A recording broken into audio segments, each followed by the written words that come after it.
We are in the Gothic Hall of Galerie Kremers in Berlin, in the midst of Howard Sherman's artworks. It's his solo show, his first solo show in Berlin, and the title is Self-Portrait as Kong. We have a nice variety of paintings here and drawings, and we might have a closer look later. But first of all, Howard, you were in Berlin for the opening, and so how was Berlin? It was great. It was really great. Y'all were incredibly hospitable, and thank you again for being so generous with all your time. And it was a lot of fun while I was there. I've been back for, I guess, what, 2.5, 3. Have I been back for 3 weeks already? I've been back for a couple of weeks. God, the days are all blurring together. But it was really great, and everyone was really interested in talking about art, not just my art, but art in general. It's a really great city for visual art, and I just had a really good time. I had a lot of really good conversations, which was a lot of fun. So I'm glad I was able to get there for the opening. Yes. We also had another show too. We had it was kind of a twofer, as we would say. There was an opening in central Berlin, sponsored by Deeds, the Berlin art newspaper. That was great as well. So it's kind of like, it was really 2 shows, which is exciting. Mm-hmm. That's right. You have seen a lot of museums as well. And is there one painting or one museum or one exhibition which made the strongest impression on you? Yeah, I'm looking at my phone because I put everything in separate albums that I saw while I was there, and I've just got to find it. I had a really good, I've been traveling so much. I was just in New York as well. It's just kind of like there's so much that I looked at. I discovered a strange artist named Hans Belmer. Some really weird, strange photographs, but I found them there's really hard to see on a phone, but I found them like really peculiar and bizarre, and it's almost like the strange morphing of photography, surrealism, and figurative references. And I really enjoyed Gamal the Gallery a lot. Yeah. And I spent quite a bit of time. I'm sorry, I'm looking at the images on my phone while I'm talking to you, but I spent quite a bit of time there. And I saw this great Matisse at the Berggruen Museum. Some great Matisse stuff. Yeah, Berggruen. Yeah. Yeah. So it was really good. When I wasn't dealing with the show, my own show, I was able to go look at a lot of other things, and I just really tried to maximize my time there.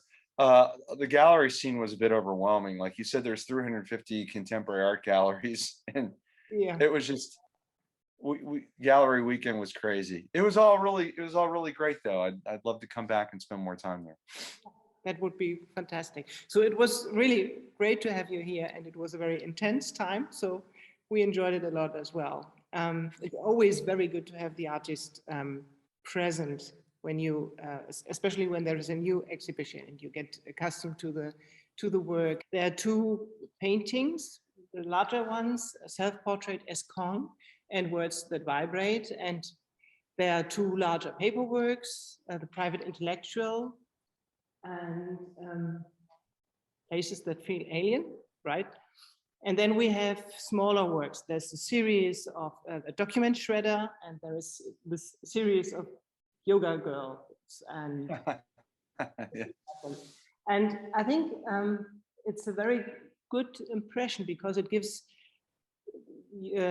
of course, this is all Howard Sherman, but there's a great variety in your artwork, which I really like. So the more spontaneous paperwork and the much more complicated, of course, bigger paintings, which are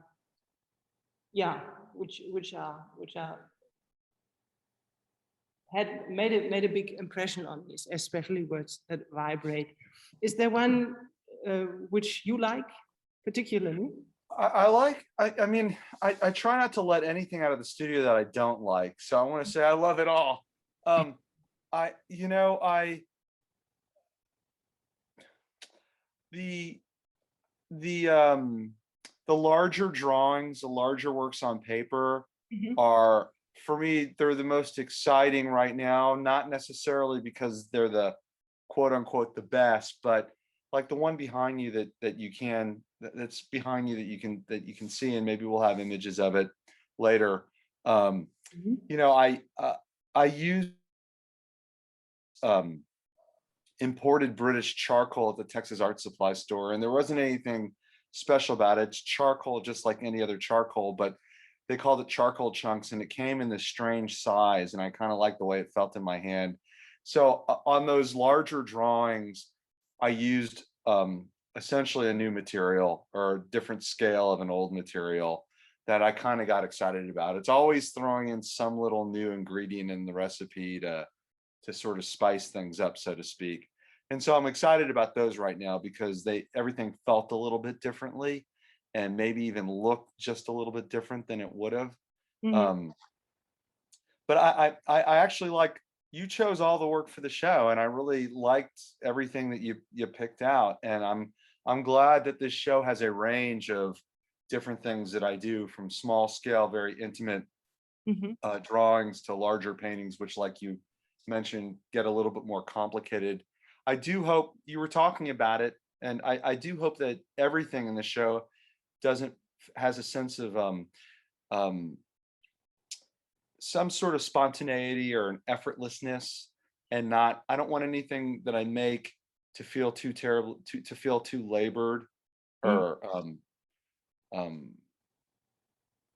forced or labored or slow. I like things to feel spontaneous. Yeah. Although there's a lot of things that they might look spontaneous, they're intellectually or analytically, mentally were they took a lot longer. They were slower. You know, it's a Yeah. lot of sitting. There's a lot more sitting and staring and thinking going on um, with the work than I would lead on. You know that than it looks like. I think. You Mhm. know. So. So this is yeah, well, there's a lot about to say about composition and about how the creational process is evolving. And I think some other artists of the gallery, so this is why you match the program perfectly, because we have a lot of abstract artists, and there's figuration and abstract elements, and the way they work together in the composition is, well, one of the most interesting things about the contemporary art. This is my opinion. Um, are there any special, or are there any painters which you particularly like, or who influenced you a lot? I mean, that changes every week. I mean, someone that I've been into the last couple of years quite a bit. Um, I'm a fan of Charlize von Heil, which she's kind of a painter's painter, and I'm very interested in that. She's a very muscular painter in a way, but she does a lot of things that I mean, I don't think our work looks anything alike, but I like the fact that she's always playing with all of these historical tropes between quote unquote abstraction and figuration and pattern. And Mhm. um um I went to a show of hers in 2019 I think it was at the Smithsonian in Washington DC. I took the train down from New York at the time, and as I spent more and more time in that show, I realized these are the sort of ideas where I think painting should be going in the early 21st century. And that stuff around her work doesn't get talked about enough, and it's been flirted with other artists throughout the last 20 or 30 years. But um, there's sometimes this sort of graphicness going on with her work, and sort of I even say it's sort of these contemporary ideas about color and things that really push it to some place that Mhm. it wouldn't have been, that you wouldn't have seen 20, 30 years ago. So I like that. And those are ideas that I'm interested in myself, Mhm. where you can take all these historical uh, ideas presented in the mid to late 20th century, and where can you push them now, you know? And so that's probably one of the reasons why I'm looking at her a lot, and I'm very interested in her work in recent years. I mean, the list could go on and on, Yeah. but she definitely comes to mind. Um, and then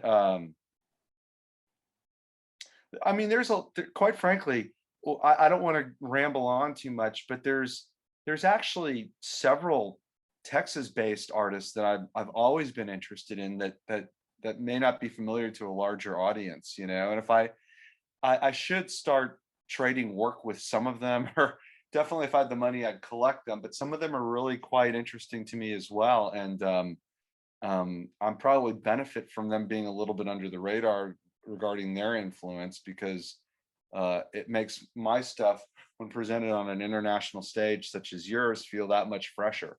Mhm. Not that I'm like copying anybody or anything, but you know what I mean. So yeah, um, I mean, I don't even know who else to say. I've got such a list of artists that I look at all the time, and now I'm blanking. Now that I'm on camera, now that I'm on the spot, I'm freezing up on the names. Well, it's I love her work, so I think she's a great artist, Van Hayel. So I absolutely agree with you. Um, okay, yeah. Have you? I think last time, or have we talked about your teachers? Is there one? I think there is one who influenced you a lot, or right? Well, yeah, there were several. I mean, I mean, this is starting to get talked about a little bit more recently for different reasons, but I ended up in a graduate school program for painting and for art, for painting and drawing. Uh, I was there from 2003 to 2006, and it was sort of the right time for me. Mhm. And some of the professors, I caught them before they were just before they retired, which was great. And when I say it was the right time for me, meaning I didn't go back to graduate school till I was like 32. I mean, I had 10 years off in between undergraduate and graduate. And so when I finally went back, I was a little bit more mature, more of Mhm. a fully formed adult, and really ready to commit. And I tell people, like, I'd had enough crappy jobs that I hated to really want to go back and be there and commit to it. And so I was ready to receive information from all these really wonderful seasoned veterans. Vernon Fisher, Mhm. obviously, Yeah. he was my major professor. I was his last student before he retired. They're working on a documentary about him right now, and that will hopefully be out soon. I don't really know a lot more of the details. I was interviewed for it, and that was about a year ago that they did the interview, but it's slow in coming. And I think when it's done, there's talk of them entering that in film festivals. And then another really great professor was Vincent Falsetta. I suggest everyone looking at his work. And then another guy, sort of a Texas hero that I don't think gets enough attention, is a guy named Ed Blackburn, and he was great too. And they were all great in different ways. They had different temperaments and different personalities, and they had different styles of teaching, and they all made work that looked very different from one another. And I mean, there are more and more and more. I could kind of go on, but just for brevity, for time's sake, I'd mention those three, just because they were all just really they'd been around a long time, and at that point I needed some seasoned veterans. I mean, these guys were my parents' age, you know, so it's like, hey, uh, there's something about that resonated with me at that particular moment in time, you know. So when did you have the idea, or were convinced that becoming a visual artist is the right profession for you? I gotta be honest, I'm still not totally convinced half the time. But that's probably because you know, when you do this, you live under a lot of pressure, or I live under a lot of pressure, some of which is put upon by myself, and maybe unnecessarily so. And that the but to answer your question, I mean, I've kind of, in one way or another, I've been doing creative things my whole life, and my mother says I was drawing before I could talk, but I I decided to pursue being a full-time artist pretty much right out of graduate school. I taught a little bit, very part-time here and there for a couple of years, but I found the situation very frustrating. Um, and I could go into that at another time, but yeah. So I would say, like, officially, I mean, I always wanted to, but then, and I always thought I always thought it'd be romantic and fun to sort of quote unquote be a full-time artist. I had no idea how hard it would be, but I think I consciously, or I became more aware that I was doing this when I got out of school in 2006, and I just sort of, basically from 2006 until now, I've just sort of kept going, you know, and doing everything, like, when ideas come in or money comes in or whatever comes in, I try and funnel it back into the work in one way or another, you know. So there's a saying, where attention goes, energy flows, and that's sort of, Yeah. I put my attention, you know. So I go out and look at a lot of artwork. I'm going to go out later on with another artist buddy of mine. We're going to go to a couple art openings, and we're going to stop by the museum.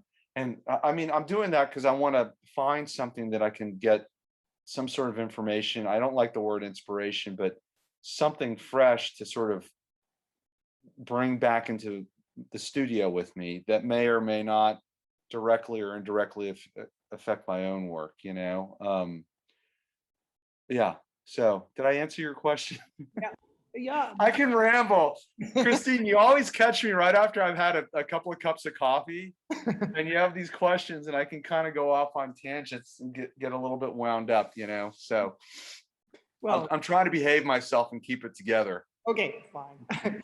um, yeah, when I would like to talk about the material as well, and you use for painting. So like the spray paint or the charcoal you already mentioned. Sure. Um, how much are you inspired by the material you choose? For example, the document shredder series, that you have some papers ripped out of I don't know the word in English of you know what I mean? Notebook, a notebook, A notebook, right? sketchbook, Yep. drawing pad. Yeah. And you can see that it's still yeah, on the left side you can see the ripples. And does it, yeah, how much, I mean, does it lead you, or does it lead the process of the creation, the material? Yeah. Excuse me. um I'm very um I'm very invested in the materials and the physicality of the materials that I work with. And I don't, again, I don't love the word inspiration, but yes, the material I work with is very, it's a trigger. It is inspirational to me. Um I'm not terribly curious about finding lots of random materials that are out in the world. I do very well with paper and canvas and paint, and I don't need to go out and, I don't know, collage food onto the surface of my painting, or tire tread or shoelaces or anything. I'm not that interested in that. Um, I think one of the reasons why I use the materials I use, and I use them the way I use them, is because they're kind of flexible to me. What I mean by that is, I like I like a sense of physicality going on in the work, and I can and I've got a sort of an impatience in the way that I make things, not in the way that I think about them, but in the way that I make them. I need it to feel, I'm a little bit impatient, and I need things to feel kind of spontaneous and fluid and quick. I don't want, if things start to feel tedious, I don't do that well. Or if they start to look tedious, I don't do that well.